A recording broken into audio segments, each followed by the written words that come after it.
Et l'acclamer comme il se doit, Jérôme Bangui. Alors il sera donc opposé, vous allez entendre les applaudissements, à un enfant de Gennevilliers, Jérôme Bangui, qui est donc licencié au CSM de Gennevilliers, qui lui est âgé puisqu'il a 33 ans, Oui.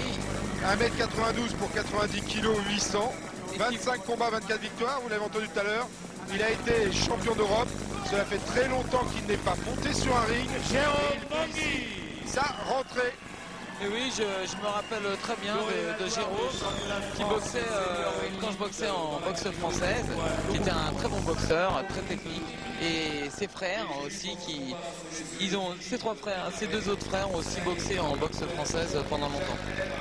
Étonnant donc de voir Jérôme Bangui remonter sur un ring. Alors les juges de ce combat seront messieurs Desmarais, Mikwedge et El Mari. Quant à l'arbitre, vous l'avez déjà vu officier au cours de cette soirée, il s'agit de Georges Pochet. Alors là, difficile de faire des pronostics parce qu'on sait pas trop en fait, Sébastien, dans quel état de forme se situe Jérôme Bangui, puisque c'est sa rentrée. C'est sa rentrée, on va voir ça déjà dans les premières et deuxièmes reprises. En tout cas, 10 ans d'écart entre les deux boxeurs. Maintenant, on ne sait jamais, vous savez, des fois, on ne sait pas ce qui peut se passer dans la tête d'un boxeur. Et s'il reprend la compétition, c'est qu'il en avait besoin et ça lui donne peut-être un équilibre et il veut prouver à lui-même que... Alors voilà, Jérôme Bangui, il est encore de gris et noir vêtu, et Jean-François Rimani en vert et noir. Je peux vous dire, mon cher Bruno, que pour des lourds... ils sont très vifs. Hein. Ils sont très vifs.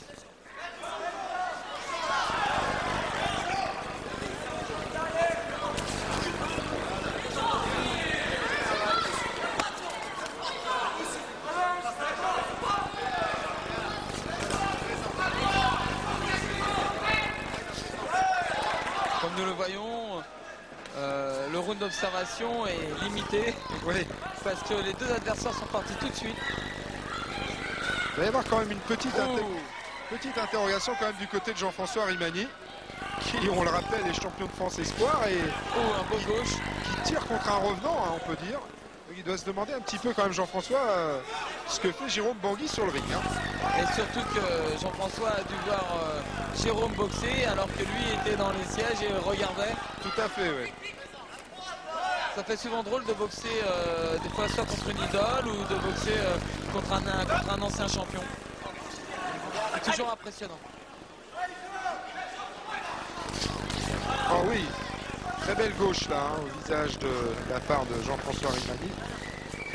Pour l'instant, une technique de jambes et de poings très équilibrée de la part des deux tireurs. Hein. Oui, oui. Oh oui, ça fait mal. Côté jambe arrière de la part de Jérôme Bangui.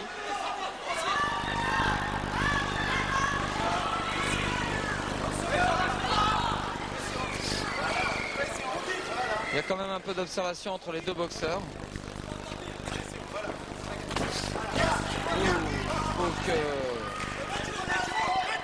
Faut que Jean-François fasse attention.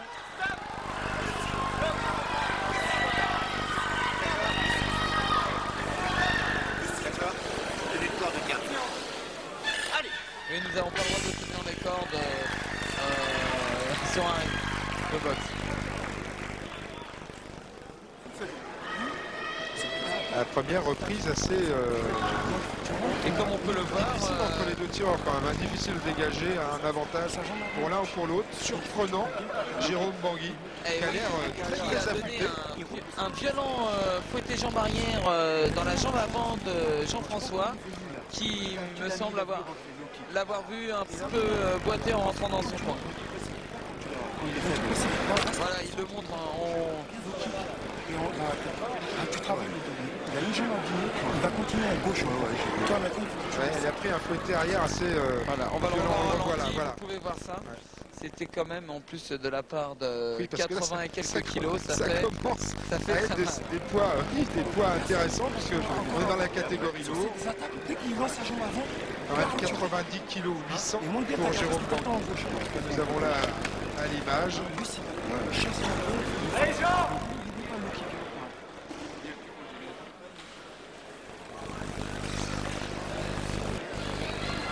Alors là, sur ce genre de coup, hein, comme celui qu'a pris Jean-François Rimani lors de la première reprise, on peut quand même avoir des accidents quand c'est trop violent. Hein. Petites contractures, des choses comme ça. Tout à fait, ou comme on dit en termes nous de boxeurs, une béquille. Et une béquille, ça paralyse donc le quadriceps. Ça parle plus aux gens la béquille, parce que tout le monde connaît la béquille voilà, au foot. Et ça fait à peu près la même chose effectivement, et ça paralyse effectivement le muscle. Le muscle, et on peut perdre sur un coup comme ça. On peut arrêter le combat étant donné qu'on a la jambe immobilisée. Alors il va falloir suivre très attentivement donc Jean-François Rimani dans cette deuxième reprise. Je vous rappelle qu'il est en vert et noir et que Jérôme Bangui, le revenant de Gennevilliers, qui m'a l'air très calme. En gris et noir. Ah et voilà, oui. Voilà, vous voyez, regardez bien. Regardez bien Bruno, vous voyez la jambe de Jean-François. Il a mal, il boite. Et c'est le coup qu'il a pris tout à l'heure de la part de Jérôme Bangui qui lui fait un petit coup au genou en plus là. Il a suffi que Jérôme le retouche doucement pour que la douleur se réveille. Exactement. Défaite sous lui quoi. Vous voyez, voilà. Jean-François Rimani arrête fort logiquement le combat. Il semblait bien le voir. On va revoir au ralenti. Regardez la jambe, la jambe. Voilà. Ah oui, elle ne tient plus. Il n'a plus d'appui. Il a pris comme une béquille sur le route tout à l'heure. Regardez. Ah, c'est dommage pour Jean-François Rimani, mais regardez, hop, le genou a. Voilà, le genou s'est déboîté peut-être, et je pense que c'est sur le fouetté jambe arrière. Il avait déjà pris un coup sur le fouetté jambe arrière au round précédent, ce qui lui a enlevé de l'appui. Il a forcé un petit peu sur sa jambe, et forcément, quand le muscle n'est plus là, c'est les ligaments qui prennent le relais. Et là, les ligaments se sont sûrement un petit peu tordus. Jérôme Bangui doit être très content de lui. Car revenir sur un ring après très bon retour de toute façon de Jérôme Bangui, parce que on l'a vu, c'est dommage qu'une reprise et demie, mais en tout cas, il a parfaitement boxé. Il avait l'air très affûté. Hein. Oui, et je peux vous dire que le fouetté était quand même très violent. Bon, c'est pas très grave hein, la blessure de Jean-François Rimani, que les téléspectateurs se rassurent. Hein. Oui, tout à fait. Et il faut dire à un spectateur qu'un hors-combat, c'est rien que parce qu'un adversaire ne peut pas reprendre le combat avant 10 secondes. Donc l'adversaire est hors combat. Voilà, mais cela ne veut pas dire que l'adversaire est blessé gravement ou autre. Il a un petit peu à avoir mal à la jambe. Mais c'est tout. Mais ce n'est rien du tout. Hein.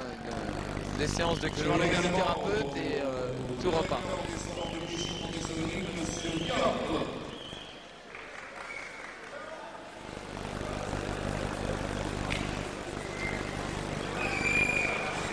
C'était intéressant l'image de Jérôme Bangui, il était encore dans son combat. Hein. Oui, il est encore concentré. Regardez-le. Il ne s'est pas rendu compte. Ouais, je crois qu'il n'a pas réalisé qu'il avait gagné le championnat de France senior encore. Hein. Voilà. Ça y est. Jérôme Bangui peut être très content. Car il a fait un très beau retour et il mérite cette victoire. Dommage que ça n'ait pas duré plus longtemps. Regardez, on revoit quelques images de ce combat qui a été très bref entre les deux tireurs. Hein. Une reprise et demie, car la jambe de Jean-François Rimani a lâché. Beaucoup d'imprévus dans les combats des fois.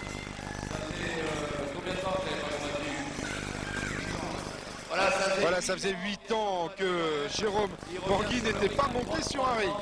Vous vous rendez compte, comme quoi, on peut le raccompagner quand on veut, on peut.